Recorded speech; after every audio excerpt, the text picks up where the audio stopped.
আসসালামু আলাইকুম প্রিয় কৃষক ভাই বোন বন্ধুগণ, আশা করি সকলেই ভালো আছেন। নতুন আরেকটি ভিডিওতে আপনাদেরকে স্বাগত। আপনারা দেখতে পারতেছেন আমার হাতে একটি ফল এবং কি নিচে পড়ে আছে। যদিও নিচে পড়ে আছে, এই হচ্ছে সেই গাছ, যে গাছ থেকে ফলটি পড়েছে। আপনারা হয়তো অনেকেই ত্রিফলার কথা শুনে থাকবেন। ত্রিফলা হচ্ছে তিনটি ফলের সুন্দর মিশ্রণকে ত্রিফলা বলে, যেমন আমলকি, হরিতকি, বহেরা। যাদের দেখার সুযোগ হয়নি, আজকে এই সুযোগে আপনারা দেখতে পারেন। এটা কিন্তু হরিতকি গাছ। আমি এক ভাইয়ের বাসায় আসছি, আসার পরে দেখতে পারলাম যে এখানে অনেকগুলো আপনার হরিতকি পড়ে আছে। আমার খুব ভালো লাগতেছিল, যার কারণে আমি হাতে নিয়ে এটা ভিডিও করলাম, যেন আপনাদেরও একটু দেখার সুযোগ হয়। এটা কিন্তু কাঁচাও খাওয়া যায়, কাঁচা খেলে অনেক সুন্দর মিষ্টি একটা অনুভূতি হয় পরবর্তীতে। এই দেখুন আপনার হরিতকি গাছ। যারা এর পূর্বে কখনো হরিতকি গাছ দেখেননি, তারা এই গাছটি দেখতে পারেন। হরিতকি গাছের কিন্তু অনেক গুণ আছে। এটি কিন্তু একটি আয়ুর্বেদিক ভেষজ ফল। এটা কিন্তু হজম শক্তি বাড়ায়। কোষ্ঠকাঠিন্য যাদের আছে বা পেটের গ্যাস আছে, এটা কিন্তু এর ফলে এটা দূর করে। তাছাড়া অ্যাসিডিটি কমায়। যদি শরীরে অনেক সময় খিঁচুনি থাকে বা কৃমির সমস্যা থাকে কারো, এটা কিন্তু এই হরিতকি খাওয়ার ফলে দূর হয়ে যায়। এটাকে কিন্তু ওষুধের রাজাও বলা হয়, অনেকে এটাকে ওষুধের রাজা বলে থাকে।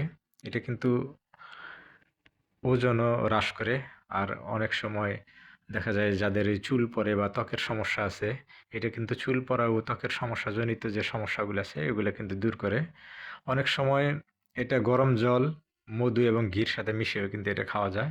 দেখেন, এই যে আপনারা দেখতেছেন, এটাই সেই হরিতকি, বিখ্যাত হরিতকি গাছ। আমি ঘুরতে ঘুরতে দেখতেছিলাম। আর এটা হচ্ছে এই যে ভাইয়ের বাসার সামনে যে পারিবারিক পুষ্টি বাগান, দেখেন অনেক সুন্দর গাছ হয়েছে। এখানে প্রায় 14-15 প্রকারের সবজি আছে। সুন্দর সবজি এখানে করা হয়েছে।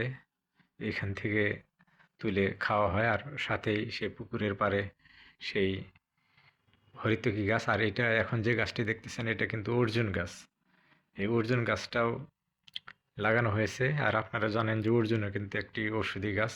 এর বাকল কিন্তু ট্যানিন বা চামড়ার শিল্পে কিন্তু ব্যবহার হয়ে থাকে। তাছাড়া এটার কিন্তু বাকল কিন্তু শারীরিক অনেক জটিলতা সমাধানে কিন্তু ব্যবহার করা হয়ে থাকে।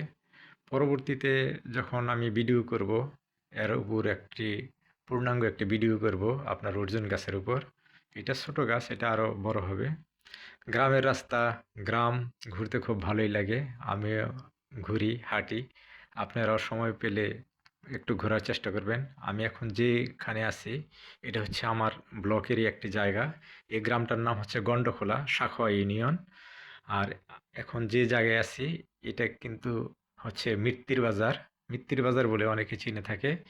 এখানে একটা সময় নাকি হাট হতো। এই ব্যাপারে বিস্তারিত অন্য একটা ভিডিওতে আপনাদের সাথে কথা বলবো। আপনারা ভালো থাকবেন, দোয়া করবেন যেন নতুন আরেকটি ভিডিওতে আপনাদের সাথে দেখা হয়, কথা হয়। আপনারা ঘুরবেন, দেশ ঘুরবেন, নিজেকে সমৃদ্ধ করবেন। ভালো থাকবেন। নতুন আরেকটি ভিডিওতে আবার আপনাদের সাথে দেখা হবে। সেই পর্যন্ত আল্লাহ হাফেজ।